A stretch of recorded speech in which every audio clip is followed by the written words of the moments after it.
ও ইনকলাব মঞ্চের মুখপাত্র শরীফ ওসমান হাদী আর আমাদের মাঝে নেই।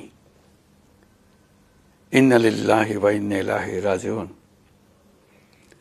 কিছুক্ষণ আগে সিঙ্গাপুরের পররাষ্ট্রমন্ত্রী ভিভিয়ান বালাকৃষ্ণন আমাকে টেলিফোনে এই হৃদয় বিদারক সংবাদটি জানিয়েছেন।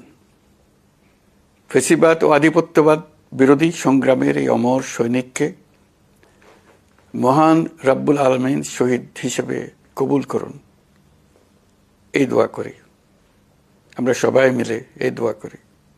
শরীফ ওসমান হাদীর এই অকাল মৃত্যুতে আমি গভীর শোক ও দুঃখ প্রকাশ করছি। তার প্রয়াণ দেশের রাজনৈতিক ও গণতান্ত্রিক পরিসরে এক অপূরণীয় ক্ষতি। আমি তার রুহের মাগফিরাত কামনা করছি এবং শোক সন্তপ্ত স্ত্রী, পরিবারের সদস্যবৃন্দ, স্বজন ও সহকর্মীদের প্রতি গভীর সমবেদনা জানাচ্ছি। শহীদ ওসমান হাদীর স্ত্রী ও একমাত্র সন্তানের দায়িত্ব সরকার গ্রহণ করবে।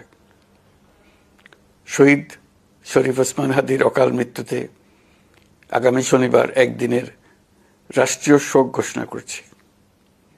এই উপলক্ষে শনিবার দেশের সব সরকারি, আধা সরকারি, স্বায়ত্তশাসিত প্রতিষ্ঠান, শিক্ষা প্রতিষ্ঠান সহ সরকারি বেসরকারি ভবন এবং বিদেশে বাংলাদেশ